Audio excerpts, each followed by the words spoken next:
Hello दोस्तों। आप इस चांद को आसमान में डेली देखते हैं। एक्चुअली डेली नहीं, 30 दिन में एक बार ये चांद आसमान से पूरी तरह से गायब हो जाता है। लेकिन ये चांद आखिर जाता कहाँ है और ये ग्रहण कैसे लगते हैं? आज की वीडियो में हम इस राज का खुलासा करेंगे। दोस्तों, चांद रात में चमकता जरूर है, लेकिन इसका अपना प्रकाश नहीं होता।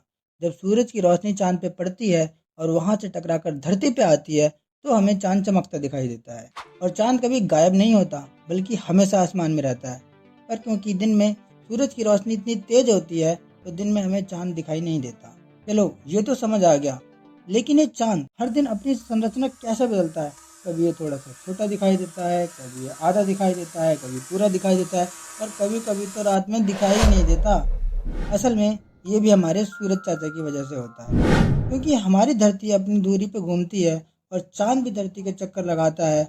और इसी वजह से ऐसी स्थितियां बनती हैं जिसकी वजह से चांद हमें अलग अलग आकार में आसमान में दिखाई देता है।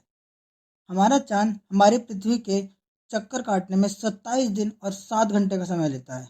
जब चांद पृथ्वी के चक्कर लगा रहा होता है, तो एक स्थिति ऐसी भी आती है जब चांद पृथ्वी और सूरज के बीच में आ जाता है। और जब सूरज का प्रकाश चांद पर पड़ता है, तो वो हमारी पृथ्वी पर दिखाई नहीं देता, क्योंकि हम चांद पर प्रकाश पड़ने वाली सतह के विपरीत होते हैं। और इस स्थिति को हिंदी में अमावस्या और इंग्लिश में नो मून कहते हैं।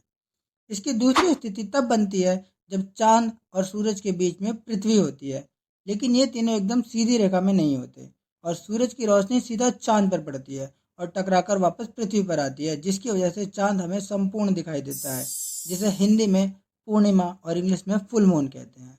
जब ये तीनों पिंड एक सीधी रेखा में होते हैं, तो हमें ग्रहण यानी एक्लिप्स देखने को मिलता है।